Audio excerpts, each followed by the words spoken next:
Welcome everyone. Welcome this afternoon and good afternoon. Welcome to our LHSC 150 celebration. I'm Dr. Christy McDonald and I'm the Interim Vice Chair of London Health Sciences Medical Advisory Committee and Department Head of Emergency Medicine. I also have had the privilege of co-emceeing this event and planning this event with my colleague Deborah Wiseman, VP at Clinical Services with a long list of services, emergency services, critical care, CNS medicine, and also our corporate nurse executive. So great big thank you to Deborah. It is wonderful to see all of you here today as we come together to mark this important milestone in LHSC's history. I have the privilege of serving as your MC for today's program, and I would like to begin by acknowledging the land on which we gather. Over the past 150 years, Victoria University and Children's Hospitals are situated on the traditional territories of the Anishinaabe, Haudenosaunee, Luna-Wen-Pewak, and Chinantun nations, on lands connected with the London Township and Sombre Treaties of 1796 and the Dish with One Spoon Covenant Wampum. The three Indigenous nations that are neighbours to London are the Chippewas of the Thames First Nation, Oneida Nation of the Thames, and the Munsee-Delaware Nation, who all continue to live as sovereign nations with individual and unique languages, cultures, and customs. As a physician, I reflect over my years of practice and recognize that inequity in access to healthcare for our Indigenous patients is prevalent. Our ability to provide care that embeds core values and beliefs has been limited. As I continue on my journey of understanding, this is my first step towards reconciliation. I recognize that I can do better as an individual, and I also have the ability to influence a healthcare team to ensure the provision of compassionate care as we reconcile our past. It is at this time that I would like to call Elder Chris George to the podium to share a few words. Elder George comes from the Oneida of the Thames First Nation and is a valued member of LHSC's Visiting Elders program through Indigenous Health. Thank you very much, Elder George, for being here. Over to you. Saguli Sagweg, Dawazlak Yungits, Ogwali Wanyadaaga. Good afternoon, everyone.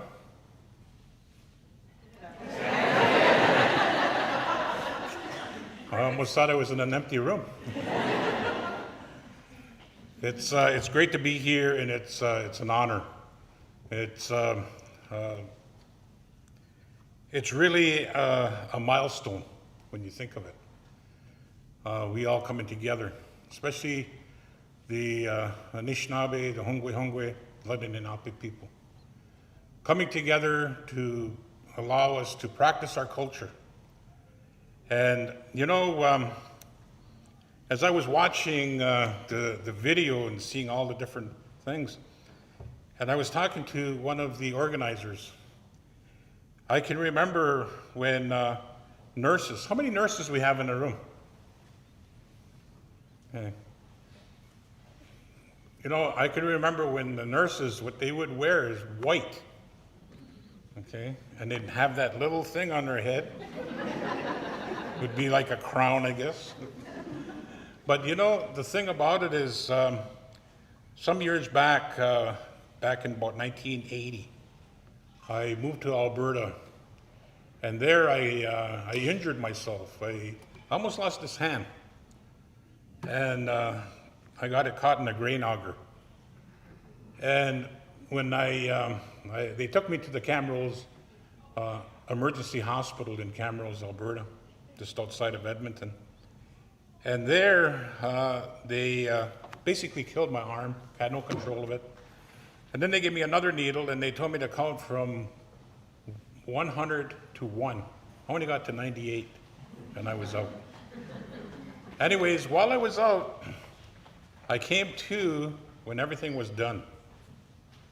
And when I came to, I heard this door open, and I could hear these footsteps walking towards me. And as I walked closer, as I laid there, and I heard this voice, and this voice said, "Okay, get him cleaned up and get him to his room." And at that time, they had a veil over my face. and I thought I was dead. I thought I was laying in my casket. Okay? Then they took the veil off, the nurse took the veil off, and you know the light that shines down when you're in the operating room. Anyways, and I kind of started getting my eyes into focus and everything, and all of a sudden I seen this nurse, and she was all dressed in white. And I looked at her and I said, "Are you an angel?" I guess this is for the nurses. Sometimes our dress today is a lot different, but you're still those angels practicing your work to the people that are here. But and she says, "No, I'm a nurse. You're here in Camrose, Alberta." And I said, "What happened to me?" And I had my hand all bandaged up. Anyhow, I got through all that. But it also reminds me of a story about my grandfather. My grandfather, he was a farmer. That's what we are as Oneidas.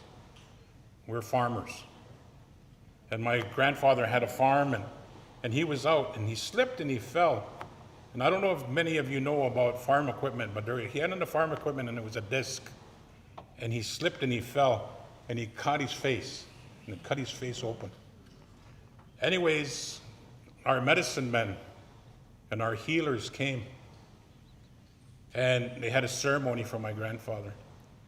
I remember my mom and myself, we were there. And I seen my grandfather, and they had him sitting on the floor, and they were praying with him, and they were putting medicine on him. And then he had to go up into the room, and we call it the dark room. Anyways, he was there for 7 days. And I remember seeing this scar, and it was quite a wide scar. And I thought he would have that for life. Anyways, he was in there for 7 days. The only one that could go in there was my mom, to go take some broth to him, to wash him up. And it stayed dark. Anyways, on the 7th day he came out, and it was completely gone. It's got nothing to do with witchcraft. It's got nothing to do with hocus pocus. It's got to do with believing in the Creator and leaving it up to the Creator. But we're just doctors in many different forms as people. And when I seen that, I knew that we had something very powerful. But the powerful part of it is, it comes from here. It comes from here. And he felt the love of his people coming together. And that's the same thing that London Health Sciences Center does, helping the people, doing what we can. I'm not going to say that you can take away the scars like they did, but it wasn't them that took it away. It was the Creator himself. Okay? It was the Creator that helped that doctor put my hand back together after sewing it up for 90 stitches. And the thing that we have most of all is that we work together.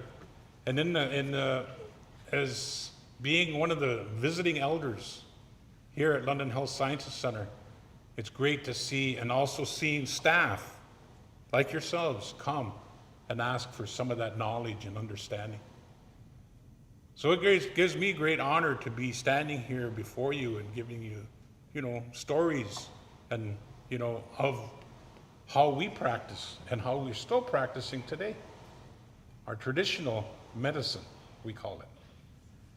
Okay? But we need to work hand in hand together. One cannot work without the other. And we need to begin to work together. And when we do what we're going to see great results.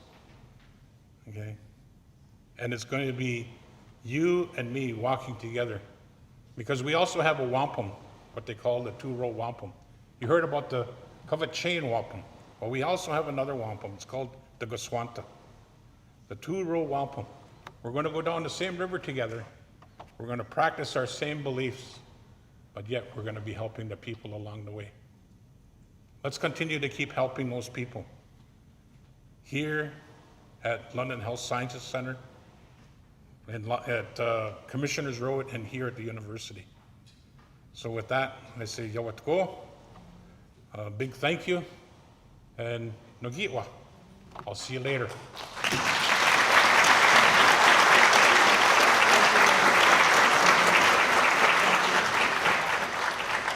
Thank you very much, Elder George. It's truly a pleasure to have you here and be in our presence. I think hearing nurses defined as angels, that's still the case today, and I think it will always be that way.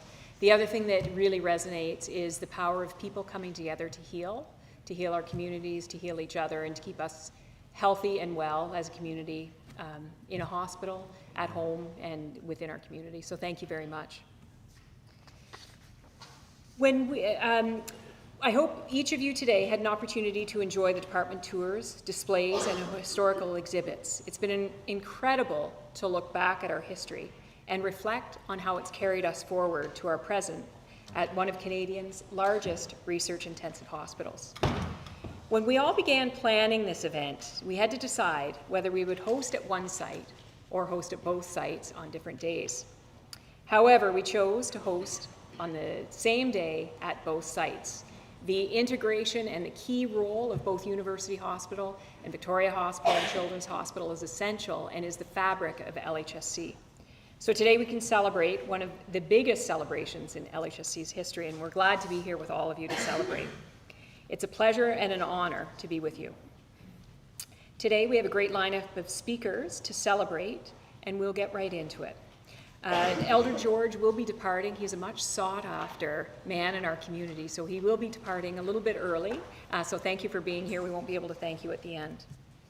It is now my pleasure to invite David Mouchet, our LHSC supervisor, to the podium to share a few words.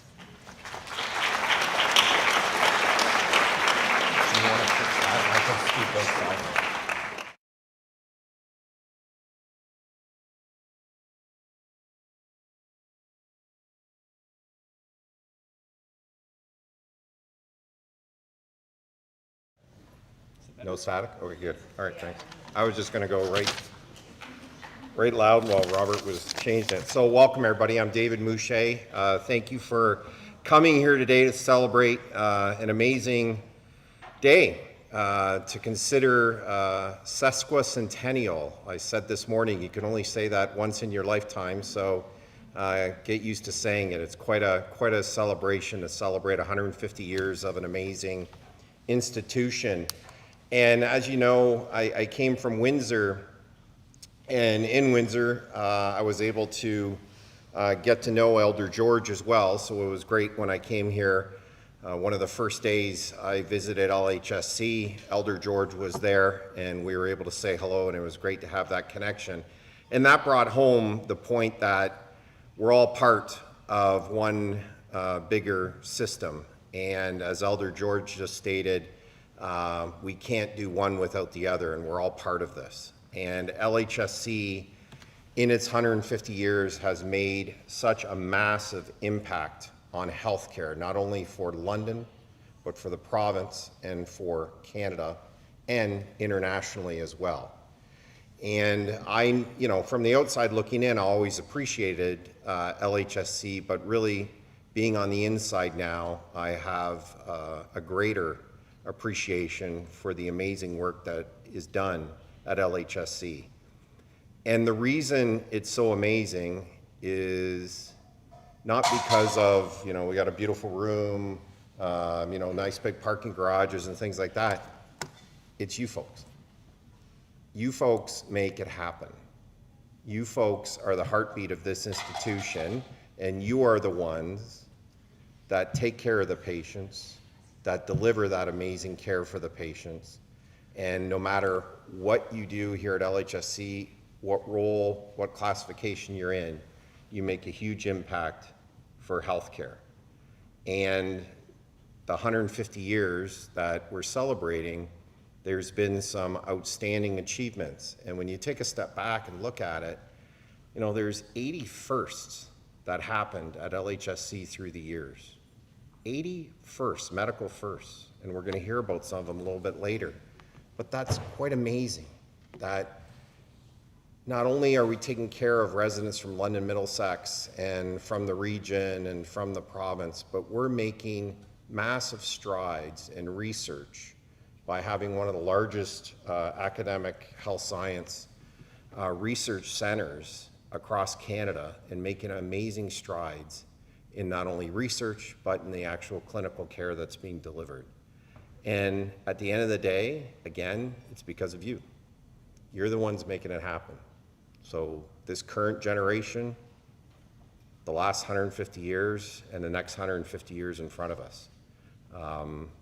We were just talking about a little bit earlier today, is what does the future look like? And the advancements that are going to be made, even say in the next 10 years, 20 years, are going to be exponential as compared to the advancements we've had, say, in the last 50 years. The rate of change and the rate of positive outcomes and amazing firsts, there's so many more to come.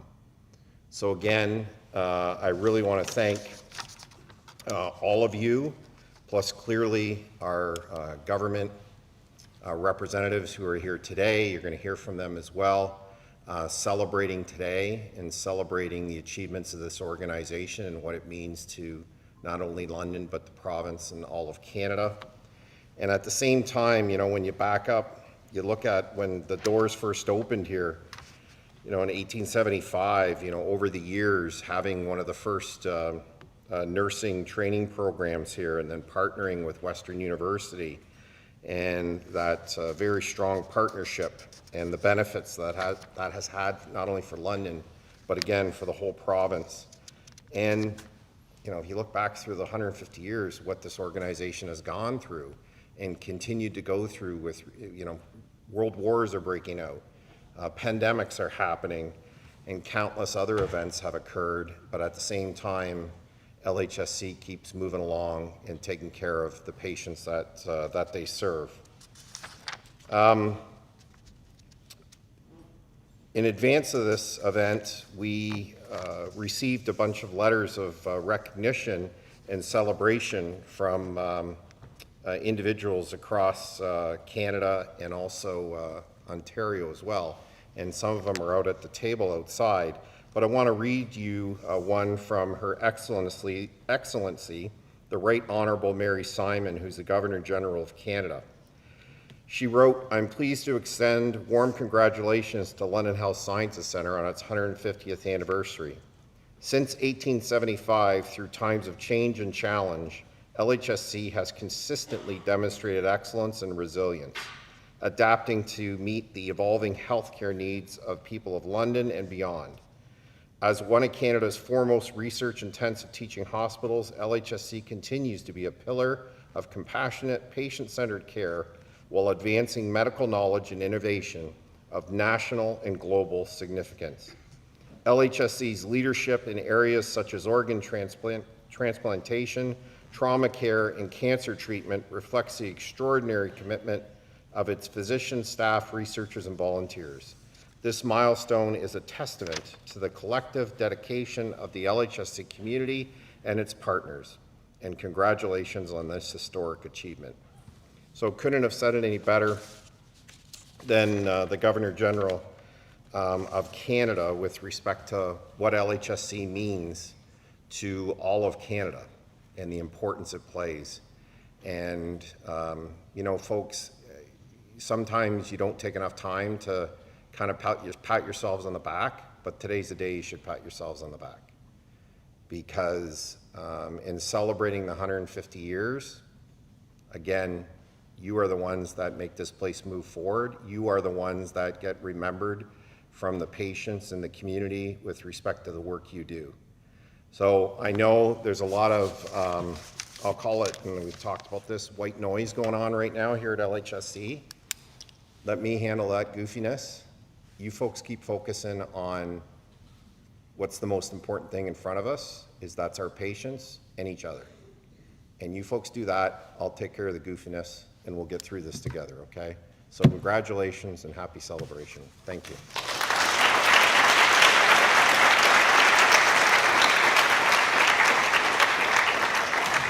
Great, thanks very much, David. I certainly echo your gratitude to our people.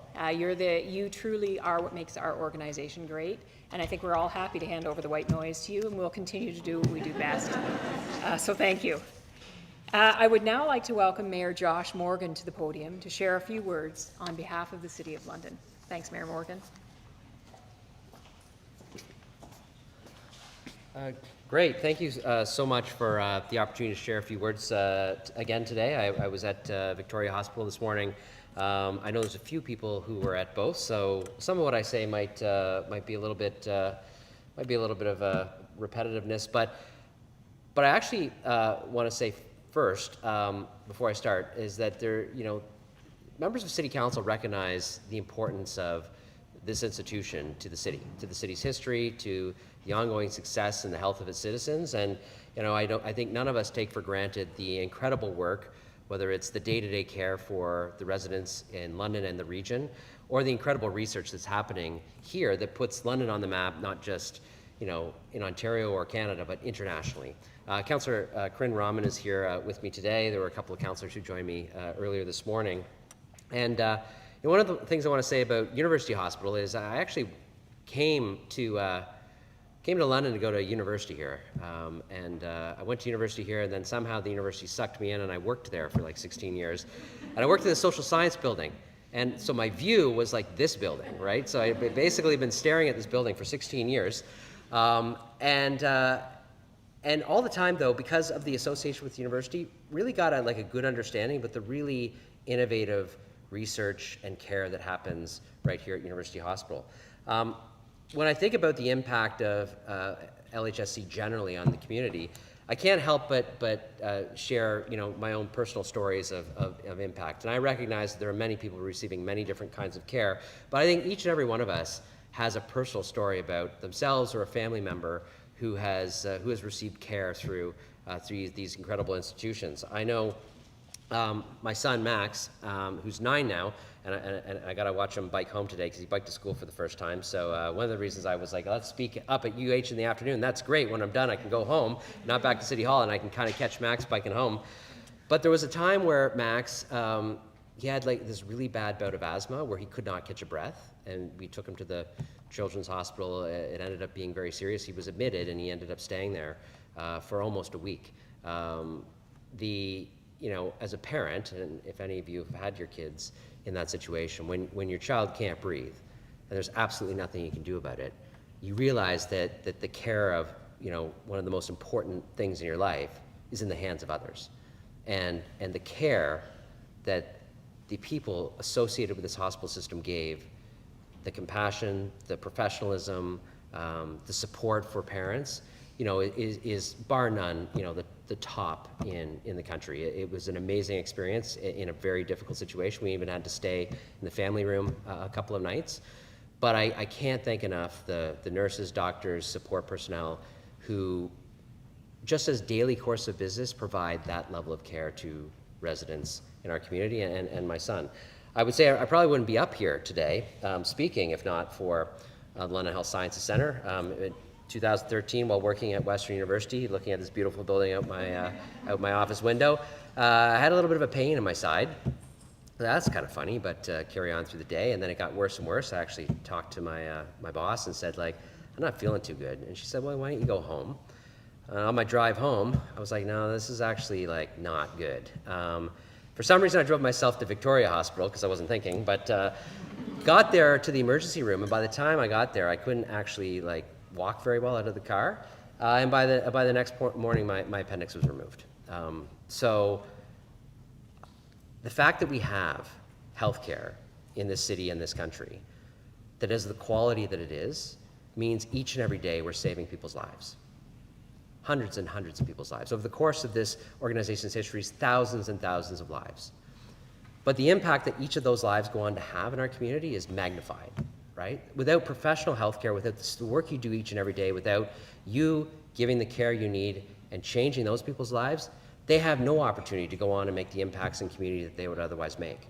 And so the impact of healthcare and the impact of the work you do, the impact of having high quality institutions, the impact of believing and investing in healthcare in this country makes our country stronger in so many different ways, because each and every action that someone is able to take because they're healthy and have good care is in part, attributed to the work that is done in these walls. And so on behalf of the citizens of London, on behalf of the people of Ontario and anybody else who's received care from this institution, thank you so much for what you do each and every day. It's been an amazing 150 years. You've not only provided great care to residents, but you've put our city on the international map, and you've done so with professionalism, expertise, compassion, and care all the way through. I can't wait to see what the next 150 years looks like. I'm assuming medical technology allows me to live another 150 years. But I know you're going to accomplish amazing things. There may have been 80 firsts here, but I know there's many more that are on the cusp of happening, and I look forward to watching that journey as it unfolds. Thank you so much.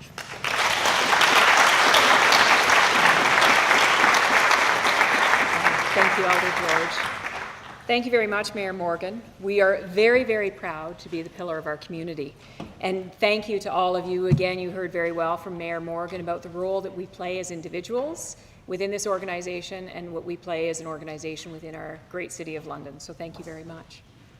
Next, I would like to invite Deborah Richardson, our Ontario Deputy Minister of Health, to share a few words on behalf of Ontario's Ministry of Health. Thank you, Deputy Minister.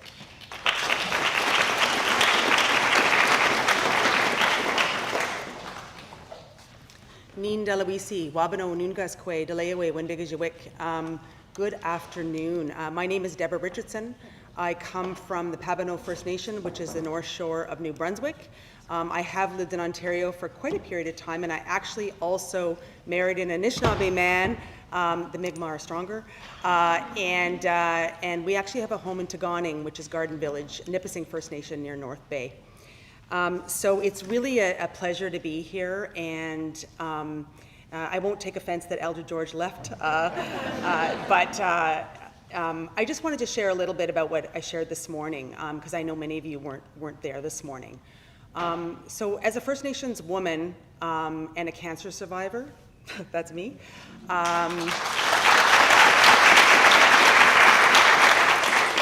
I felt like I was an imposter when I was asked to be the Deputy Minister of Health. I've been a Deputy Minister for over a decade. I promise I started when I was 20. But when my boss asked me to be the Deputy Minister of Health, I said, I'm an imposter. Like, I'm not a doctor, I'm not a nurse, I'm not a technician. And she goes, no, Deborah, you're a patient. You have had more connection than many people sometimes have within the system. And I'm forever grateful. I know the names of all the people that provided me care. I know the name of the nurse, Agnes, who the very first day that I had to have chemo, the scariest day of my entire life, I do have to say, her friendly face, when I was sitting out the pharmacy, I didn't know where I had to go.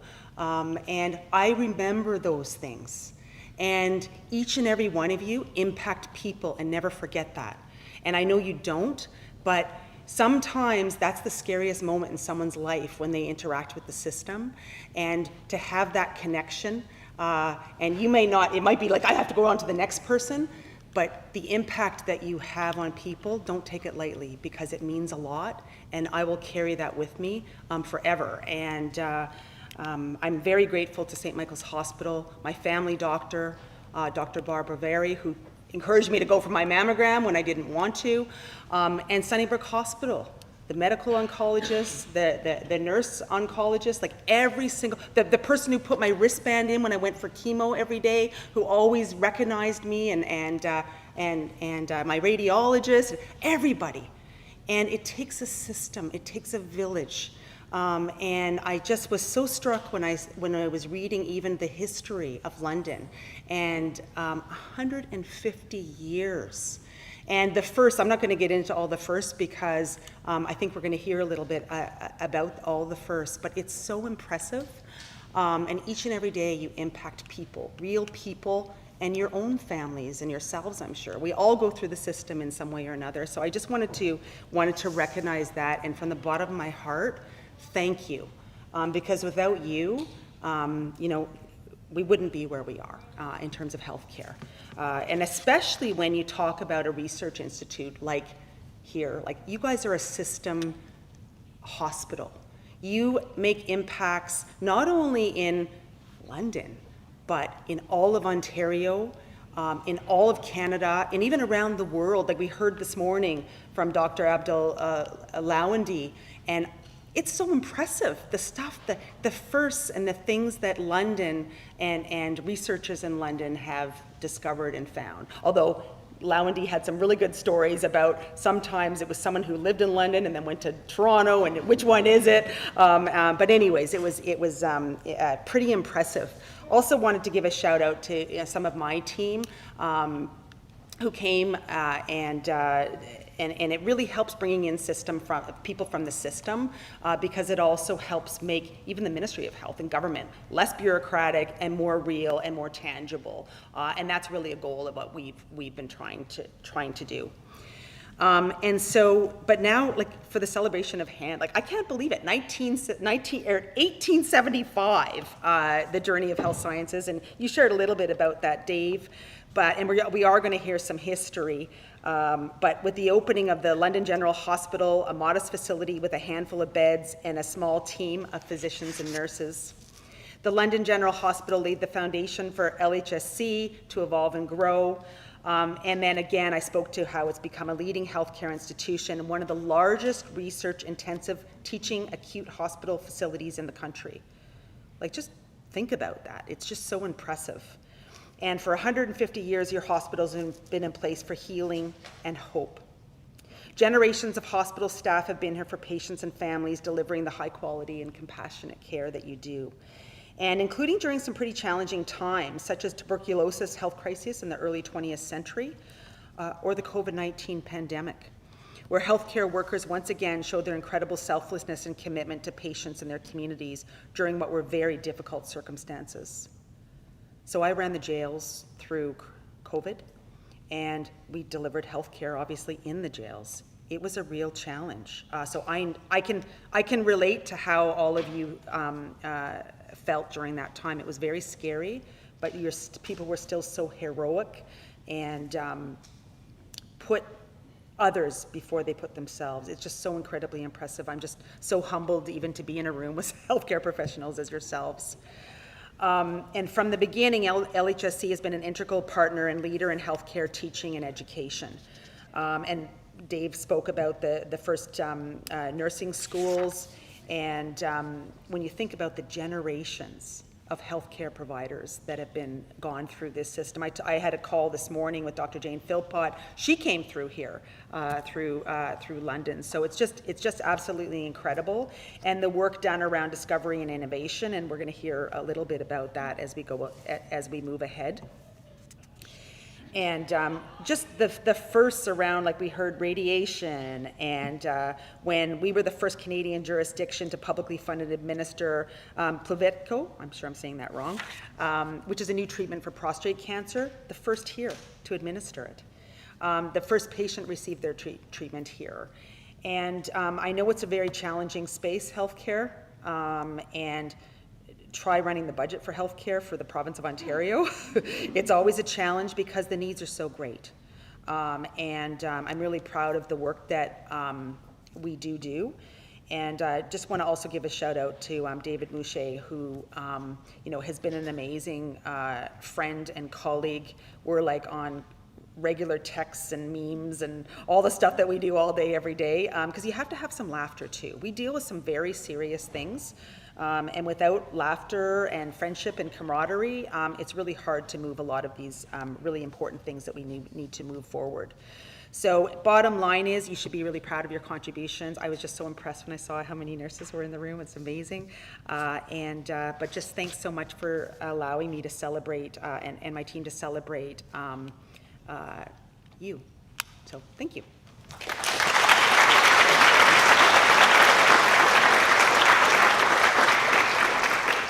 Great. Thank you very much, Deputy Minister Richardson. Thank you for sharing your own personal journey. It's very meaningful to hear it from the patient perspective, so thank you. A couple of things to highlight. The fun and the camaraderie. That's one thing in healthcare that we do really, really well, and we need to continue to do that as we go through whatever faces us. I think we experienced that in the pandemic, and we will continue to face that, so the camaraderie is really important. The other thing, patient care, obviously our number one mission. but the research, education, and innovation that we do here and the impact it has in the province and the country. It's a huge responsibility that we have at LHSC, so thank you for highlighting that as well. Thank you for being here.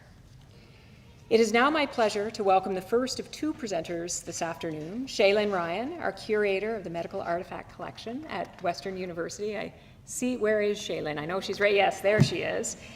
Western's Medical Artifact Collection dates back to the late 19th century and today contains more than 1,200 artifacts representing the history of health and medicine in southwestern Ontario. The collection spans everything from cardiology and surgery to dentistry, pharmacology, obstetrics, and even military medicine, reflecting the diverse story of care in our region. Some of these artifacts you'll see are on display at Victoria Hospital and here at University Hospital as part of our 150th celebration. It gives us a glimpse into how medicine has evolved and reminding us of the importance of preserving this history of the future.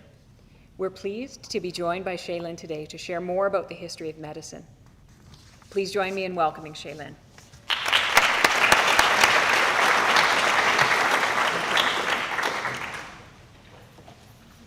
Thank you very much, and thank you to everyone who's presented before me and everyone here listening. I actually have a completely different talk than I did this morning, so there are people I know who are here from both, so you'll hear something different. But good afternoon, and thank you so much again for taking the time to hear me speak. Many of you heard me this morning talk about the beginnings of the London Health Sciences Centre and with London General Hospital in 1875, and about how excited we are at Western to have received 152 boxes of archival material into the archives from Victoria Hospital. These archives span the 150 years that we're celebrating today, and that includes the foundations of University Hospital, where we are privileged to be standing now.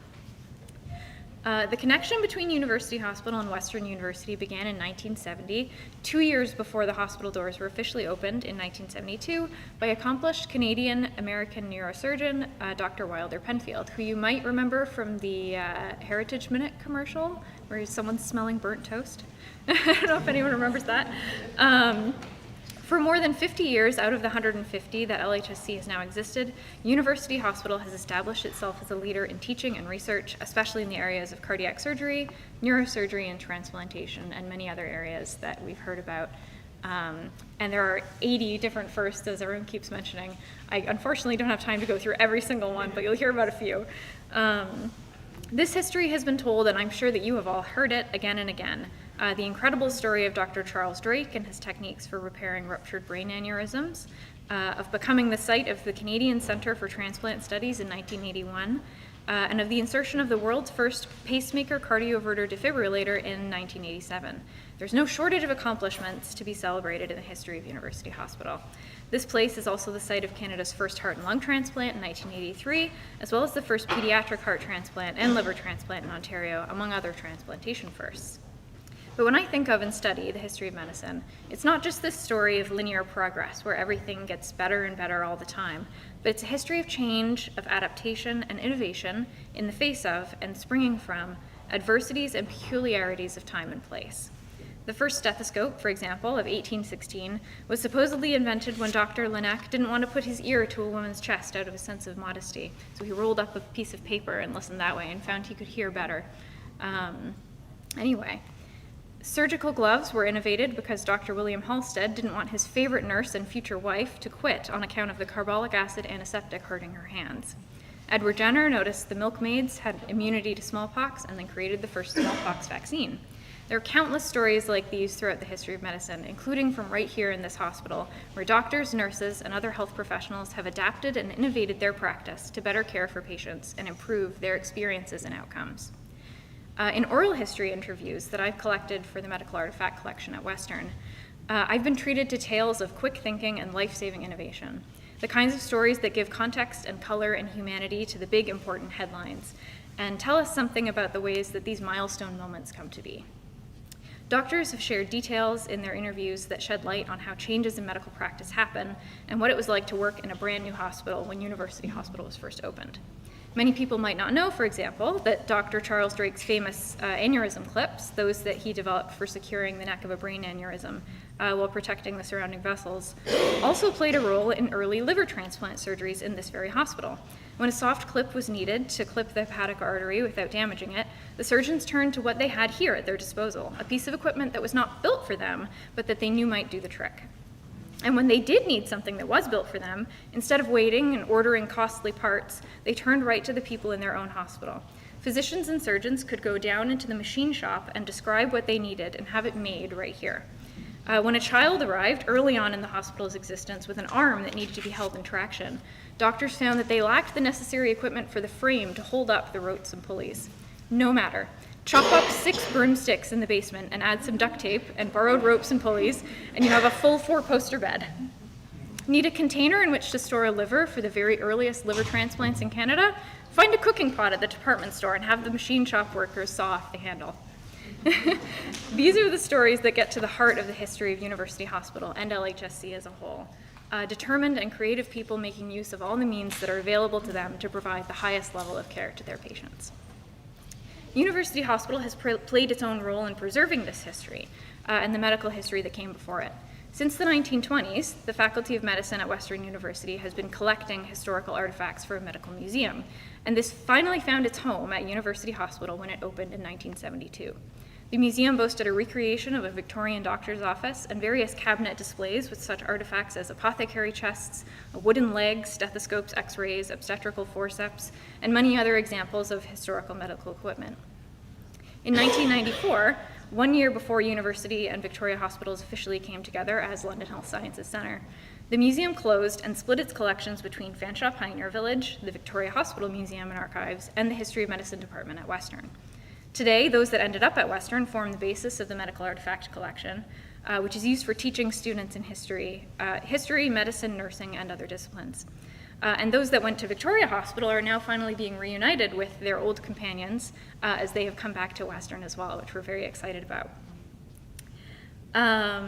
We aim to help in the medical artifact collection students to understand the history of medicine not only through books and archives, but through interacting with the objects that have played a role in the care that LHSC and other medical professionals in southwestern Ontario have always striven to provide. We use these artifacts to reconnect medical professionals in the making with their own history so that they might be able to better understand what has brought us here and what can continue to bring us forward. 150 years of research, teaching, and care come back to life when we engage with this history. Far from dusty boxes tucked away and forgotten somewhere, each record and each artifact has a story to tell if we will only let it. So thank you to everyone at LHSC who is celebrating today for marking this milestone, sharing your memories, and providing for the continued preservation of this important history for the years to come. Thank you.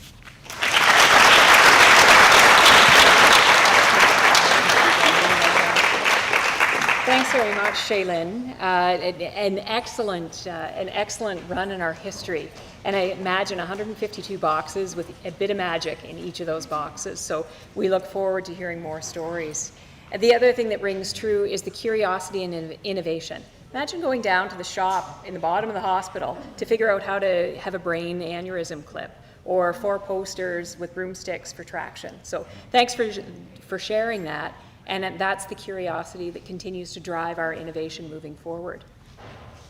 And with that, I will introduce Dr. Michael Chu, Division Head of Cardiac Surgery at LHSC, and he's going to provide a taste of innovation that is happening here now and has happened in the future, happened in the past and in the future. In particular, he will provide insights into cutting-edge advancements in patient care happening right here, right now. Thanks very much, Dr. Chu.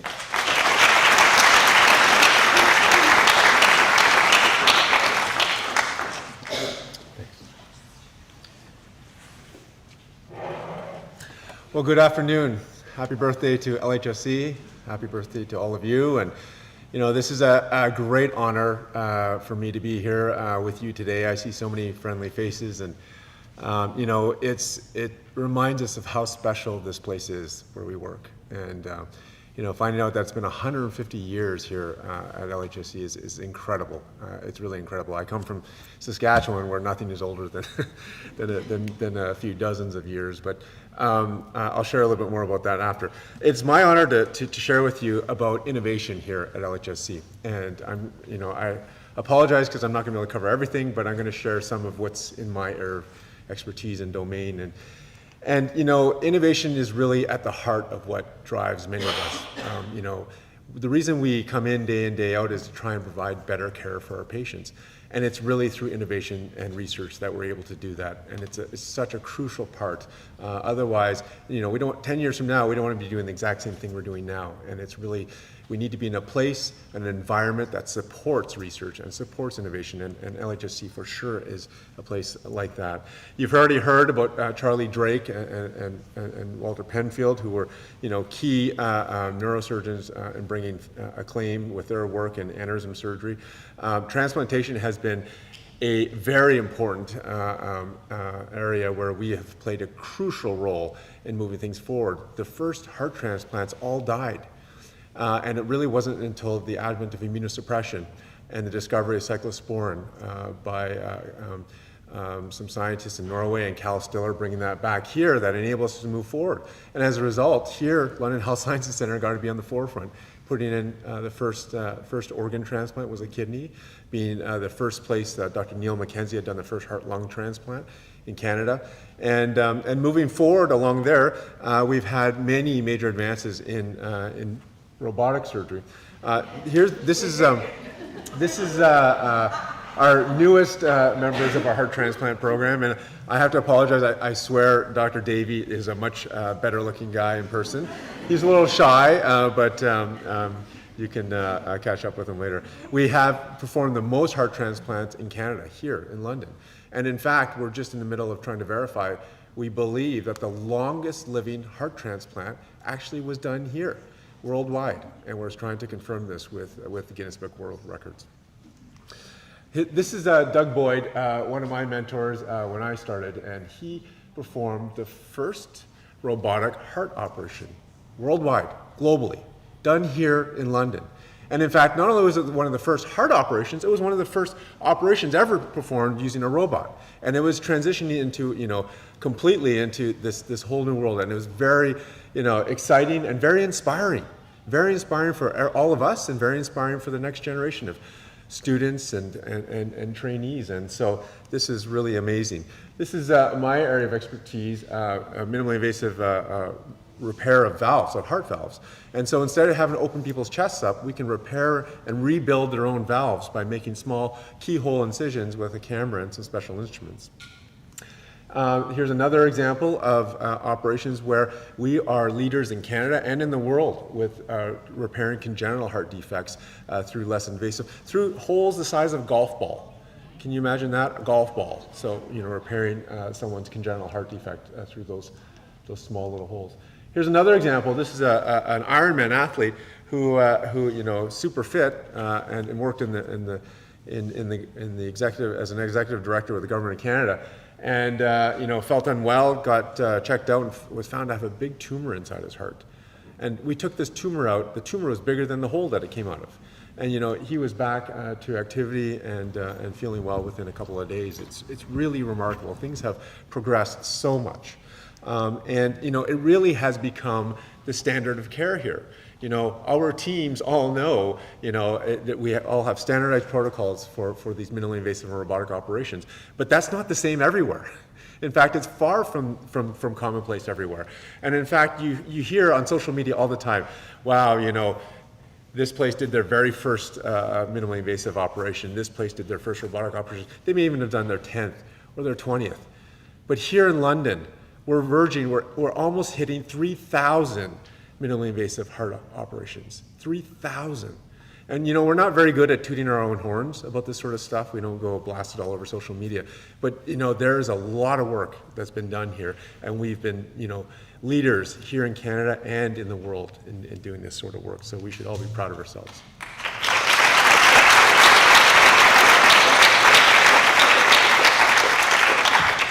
When I was in Saskatchewan, sometimes it was it was hard to, you need a new piece of equipment. It's pretty tough. You have to try and convince a lot of people to be able to get that and make that happen.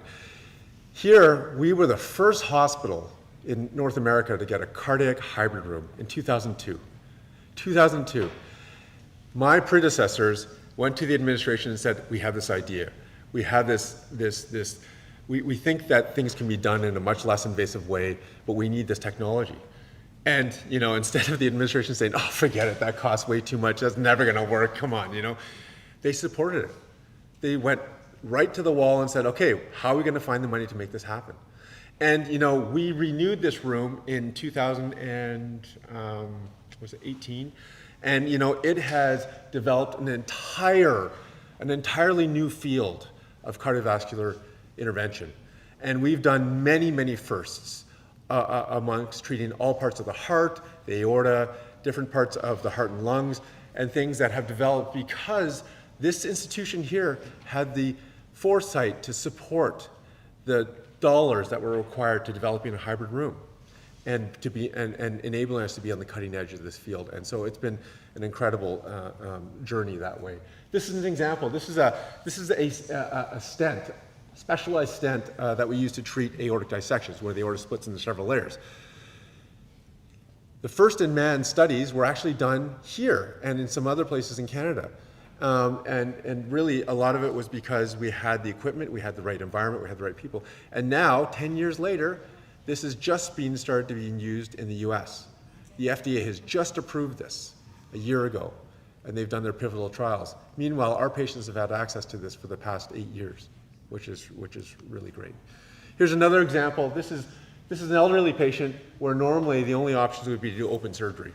This patient had 2-valve disease, and in fact, what this patient had was they had at the same time, the same setting, they had a aortic valve replacement done by a catheter on a wire, and they had their mitral valve repair done endoscopically, all at the same time.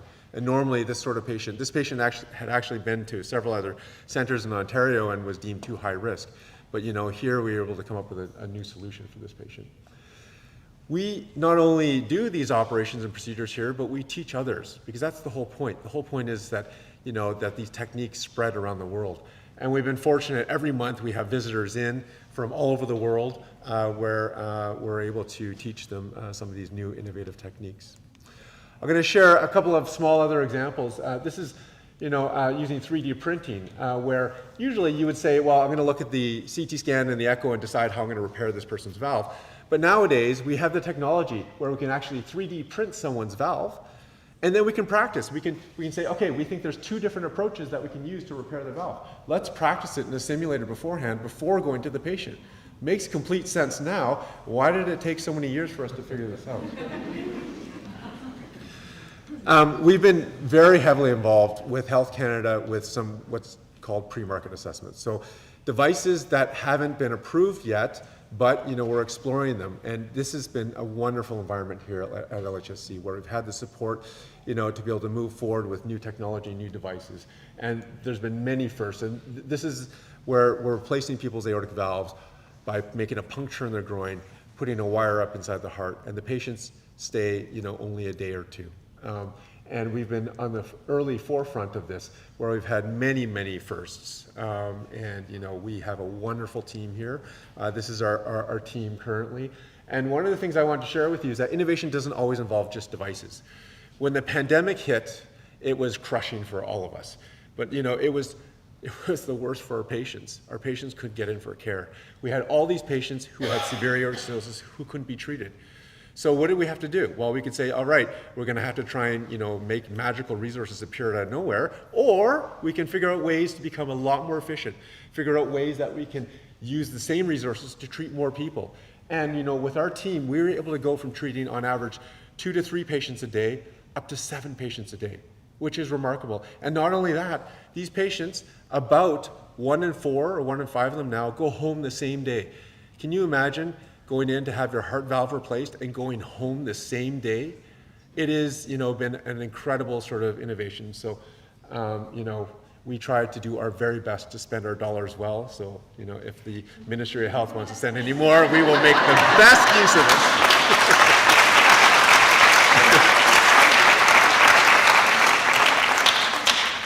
And lastly, there's so many exciting, groundbreaking discoveries that are happening here. And like I said to you before, we're not good at tooting our horns, but I want to share a couple small ones with you. This is an aneurysm.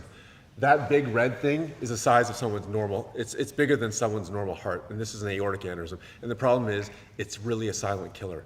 No one has symptoms until it ruptures. And when it ruptures, it looks like this. And it looks, you can touch it with a little pin and the whole thing will explode. And this is what it looks like on a CT scan. And, in the past, the only way we can identify patients at risk is by identifying on a CT scan if someone has a big aorta, but we don't know whether or not they're actually going to rupture or not. And for the first time in the world, Dr. Pickering, who is one of our vascular biologists and cardiologists here, we partnered together to identify a non-invasive way using a special research MRI to identify aortas at risk.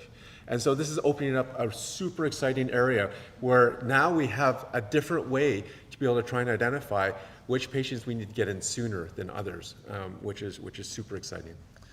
This is a video showing, this is a collaboration that we did with King's College in London. So, when I go to meetings, I'm always so proud to tell everyone, no, we're not London, England.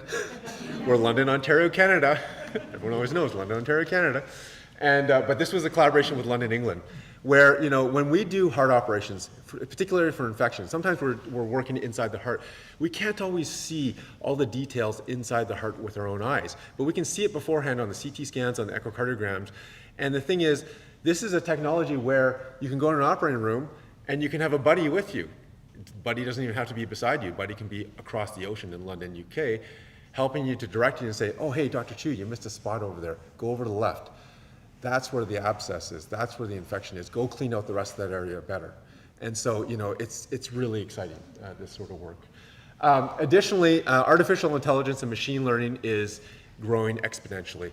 And, we can take two approaches. We can be fearful of it or we can embrace it. And we are definitely embracing it. And we're using it to try and help better predict which patients are going to do well, which patients are not going to do well, and how best to be able to treat our patients. And so, this is something that we're building a center for this so that we can apply this sort of work to all sorts of innovations that we're doing here. Lastly, I'll close and just mention a short personal story. So, I'm from Saskatchewan. I did not live in that grain elevator. I grew up in Regina and Saskatoon, and I've been here in London for 25 years, and I've noticed many things here over that time. One of the things I've loved is the warmth here. The weather is fabulous. It's the warmest weather I've ever had in my life, but also the warmth of the people. This is a special place. This is a really special place, and it is.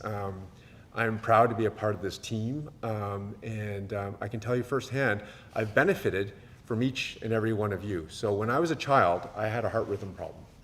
I spent many years in and out of hospital, not being able to participate in sports, lying down in the counselor's office when my heart rate went very erratic.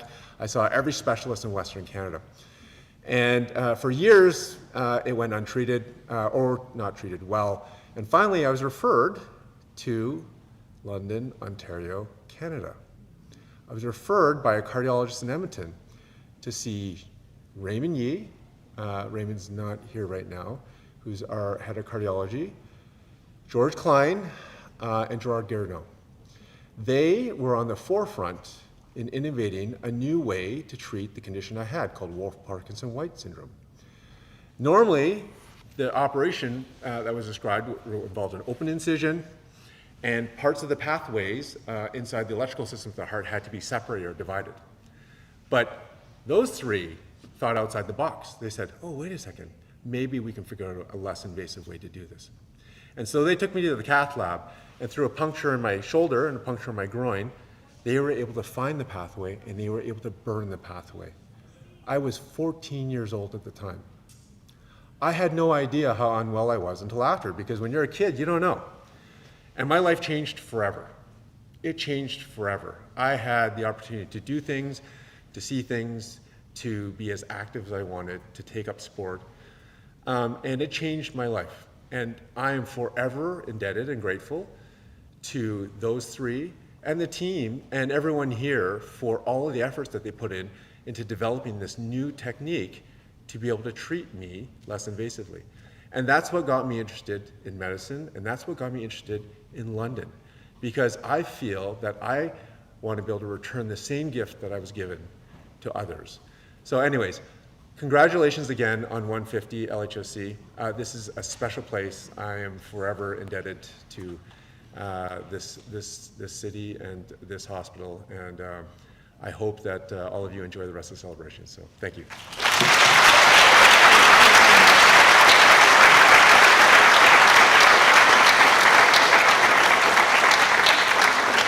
Thanks very much, Dr. Chu. Your own personal story was sort of the icing on the cake.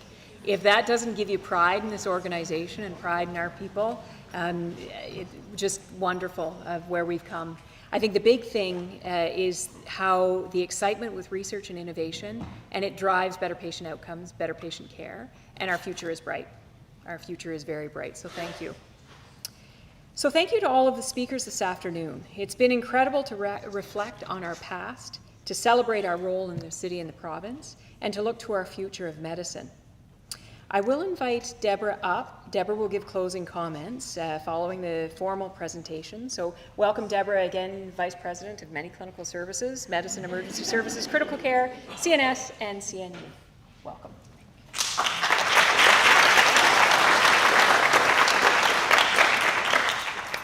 I love it. Happy birthday. I love that. I haven't actually used that in the 6 months we've been doing this, so I appreciate that. And sesquicentennial to each and every one of us. Thank you, Christy, and to everyone who joined us this afternoon for this absolutely fabulous event. It has been a pleasure for me personally. I am a nurse, as many of you know, and I have basically, I started as a baby nurse here. I was a student and then have continued across more than 25 years here. And it has been an absolute pleasure for me to actually go back in our history, to read the stories, to actually peek at the artifacts at Western. It is such a profound history that we all collectively share. And while my history here has been short, when we think of 150, I'm super excited to also be participating in the future of LHSC. Since we opened London General Hospital in 1875, LHSC has grown and evolved to meet the needs of our community, our city, our regions, and beyond. That history does include University Hospital. I share a birth year with University Hospital in 1972. And it was taking from the steps of the London Health Association, and as we progressed out of tuberculosis and the Sir Adam Beck Sanatorium, that we started to think differently about what our needs were for our communities and beyond. And hence University Hospital was born. It was built on a vision that reached far and beyond the bricks and mortar. It quickly became, as we've heard today, a place of innovation and breakthroughs in neurosurgery, cardiac surgery, transplantation, drawing patients from around the world for life-saving treatment. Through every era and every decade, for those Swifties in the room, the dedication of staff, physicians, researchers, learners, our patient partners, and really when you hear about the innovations from Dr. Chu today, without our patients stepping in to learn with us, to brave with us, to innovate with us, we wouldn't be as far as we are today. So thank you to our patients and to our volunteers that ensured all of our patients and families remain the center of our care. Today, more than 50 years later, the same spirit continues here at University Hospital. We remain a hub of innovation and excellence for LHSC. Together with Victoria and Children's Hospitals, this is a part of a shared legacy of great care, teaching, and research that continues to grow and adapt the needs of our communities and beyond. To our staff, our credentialed staff, our researchers, our learners, patient partners, and volunteers, we thank you for your commitment. We thank you for your dedication, and we thank you for your motivation to advance care for those of tomorrow. Every act of care, every moment of innovation, every lesson taught has and continues to make a difference every day. To our partners, our government officials, our donors, your support, collaboration, and generosity is the key to enabling our forward momentum. And to our patients, families, and community members, thank you for partnering and trusting us with your care. It is the responsibility of caring for you that presses us to do better tomorrow than we do today. I do want to take a moment to thank the team that helped put today's adventures together for the LHSC Planning Committee. I'd like to thank our committee co-chairs, Inesh de Campos and Robert DeLay. I'd like to thank the Communications and Public Engagement team, particularly Marianne Levo-Janice, Claire Swift, and Alex Timmel, and to all of our volunteers who made today possible. I'd also like to thank the Children's Health Foundation and London Health Sciences Foundation, who sponsored and supported today's events.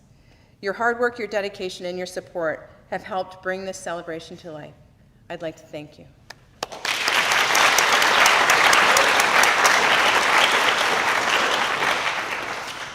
It has been an honor to celebrate with you all today and for the events that we've had previous, and to reflect on the journey that has brought us here.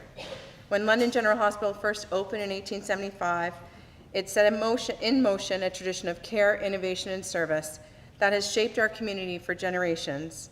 From those early beginnings and the important work done on South Street to the growth of University Hospital, Victoria Hospital, and Children's Hospital today, and the many places and people who have carried forward this mission, each chapter building a foundation for LHSC that we know today.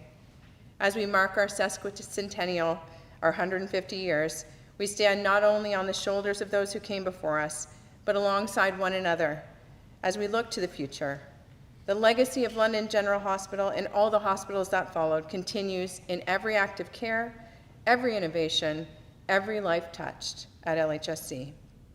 As we come to today's closing ceremony and the closing of today's program, take a moment to think about the impact you've had as individuals, the impact that you've had as teams, and the impact that LHSC has had in your life. We've heard so many personal stories today. Take pride in the care and dedication and compassion that fills this hospital and all of our hospitals every single day. Every contribution, every bit of support, every show of trust helps shape the future of this hospital and the lives of the people that we serve. Before we wrap up, there is a little special surprise. If you look to the sides of your seats, we hid a little envelope in certain seats. And if you happen to find one, we'll ask you to go to the welcome table and collect your fabulous 150 gear. Small keepsake to mark the milestone.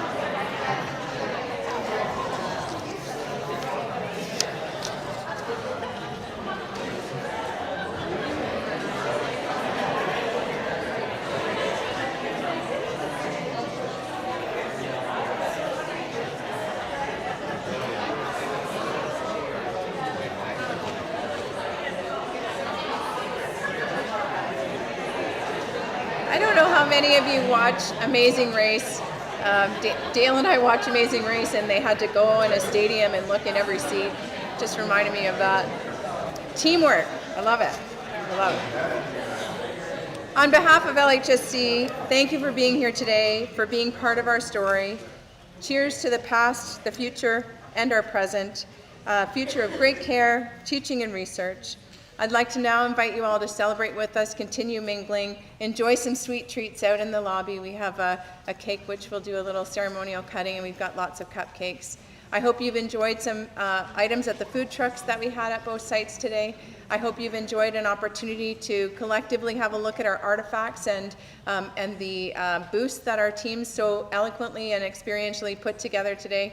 It has been a fabulous opportunity to celebrate formally our 150th. We'll continue the celebration to the year's end, but I want to thank you all for coming today and for celebrating with us. Happy birthday!